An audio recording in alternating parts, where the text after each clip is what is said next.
क्या It Welcome to Derry better है Stranger Thing के सीजन 5 में? क्या It Welcome to Derry better है स्ट्रेंजर थिंग से, या फिर अभी भी स्ट्रेंजर थिंग्स टॉप पे ही है? आज हम कंपैरिजन करने वाले हैं इन दोनों ही सीरीज का, कौन सी ज़्यादा बेटर है।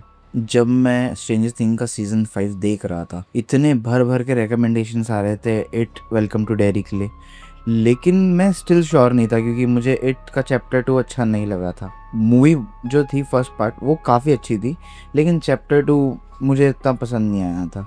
But on the other hand जो सीरीज़ है कुछ ज़्यादा ही सुनने में आ रहा था कि कुछ बहुत ही बढ़िया है। चलो आओ कंपैरिजन शुरू करते हैं। सबसे पहले तो मैं वेलकम टू डेरी का रिएक्शन देना चाहूँगा। मेरा रिएक्शन यही था।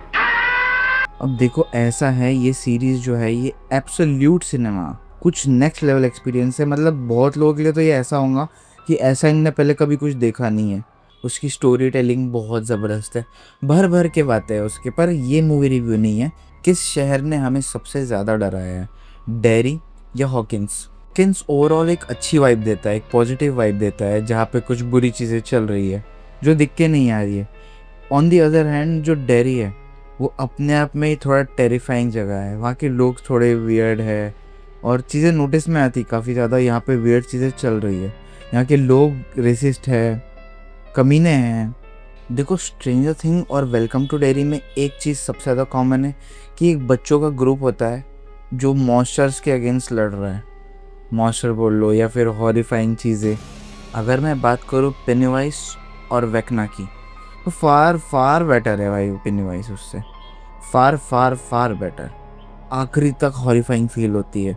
और on the other hand Vecna जो है वो स्टार्टिंग में तो काफ़ी धीरे धीरे ट्रॉमेटाइजिंग फील देता है वो, लेकिन धीरे धीरे धीरे धीरे धीरे वो हमें समझ में आता है कि जितना हमने एक्सपेक्ट किया था उतना ख़तरनाक तो नहीं था ये।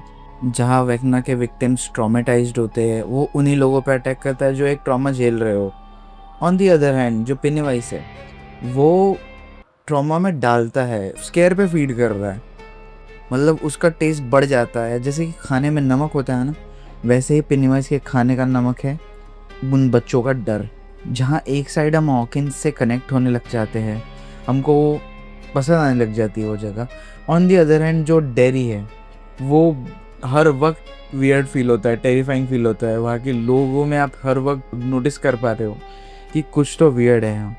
जहाँ स्ट्रेंजर थिंग के कैरेक्टर आपका दिल छू जाते हैं, वही on the other hand Welcome to Derry के जो कैरेक्टर्स है वो आपको अच्छे लगते ज़रूर है, लेकिन कोई प्लॉट आर्मर नहीं है यहाँ।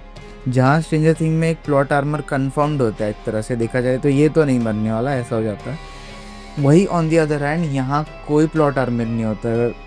वेलकम टू डेरी की ये बात अच्छी भी है और थोड़ी सी दिल भी दुखाती है कि जिस कैरेक्टर को आप पसंद कर रहे हो भाई समझ जाओ यार ये कैरेक्टर कितना अच्छा है, मर गया। कोई प्लॉट आर्मर नहीं है दोस्तों, और यही चीज़ one of the horrifying things है इसके बारे में। चलो अब बात करते हैं कनेक्शंस और ईस्टर एग्स के बारे में। जहाँ वेलकम टू डेरी की नेक्स्ट लेवल राइटिंग इतने तगड़े ईस्टर एग्स, इतना तगड़ा कनेक्शंस बिल्ड कर पा रही है, वही on the other hand stranger thing का सीज़न 5 फुल ऑफ डिसअपॉइंटमेंट्स है इस चीज़ के मामले में।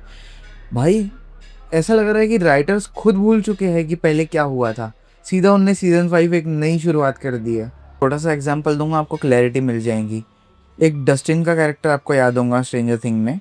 भाई 4th सीज़न तक उसकी एक बंदी हुआ करती थी सूजी, आउट ऑफ नोवेयर उसको गायब ही कर दिया है। कोई क्लोजर नहीं, कुछ नहीं। सीज़न 5 के एंड में दिखाया जा रहा है कि डस्टिन को एक बंदी भाव दे रही है।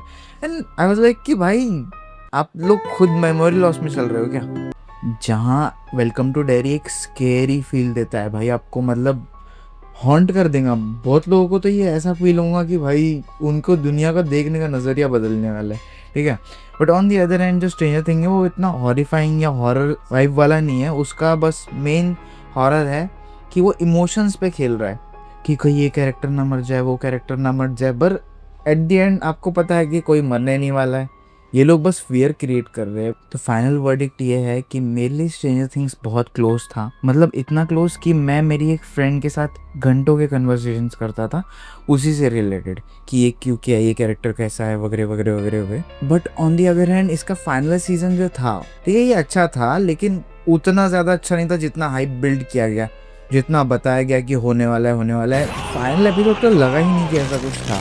On the other hand Welcome to Derry का स्टार्ट इतना अमेजिंग था भाई, मतलब मैं क्या बताऊँ, मैं इसकी घंटों तक तारीफ कर सकता हूँ, इतना प्यारा था। सारे एक्टर्स बोल लो, अपने आप में स्टोरी इतनी लॉयल होती है ना कि कोई कैरेक्टर को मारने में भी बिल्कुल पीछे नहीं हटते ये लोग। अब ये नहीं बोल रहा हूँ कि मज़ा आया किसी को मरता देख के, बट जहाँ ज़रूरत है वहाँ ज़रूरत है। इसकी ये बात बहुत अच्छी लगी है मुझे कि जहाँ जिस चीज़ की ज़रूरत है उस चीज़ को दिखाया गया है। ऐसा नहीं कि उसको बार बार दिखा दिखा के आपका मन ही मार दिया जाए। बहुत प्यारा शो है। और वो पिनीवाइज जो यहाँ का मेन एंटागनिस्ट है, वो तो भाई कुछ नेक्स्ट लेवल पे, मतलब बता रहा हूँ, मैं अपने भाई के साथ देख रहा था, उसको तो इतनी खुशी होती है जब पेनीवाइज आ जाता है। और बहुत लोग के साथ है ये सीन कि पेनीवाइज के आते से ही लोग खुश हो जाते हैं एकदम कि वाओ कितना बढ़िया विलन है, ऐसा टाइप का कुछ विलन का हो रहा है भाई यहाँ पे। अक्षय खन्ना वाइब्स, हर तरह से बहुत ज़्यादा सेटिस्फाइड हूँ मैं वेलकम टू डेरी के सीज़न 1 से। क्या आप भी मेरे तरह सेम सोचते हो या फिर आपके कोई डिफरेंट ओपिनियन है, मुझे कमेंट्स में बताइए। अगर आपको ये वीडियो अच्छा लगा हो तो लाइक कर देना, और अगर नहीं अच्छा लगा है तो क्यों नहीं अच्छा लगा है भाई, मुझे कमेंट्स में बताओ।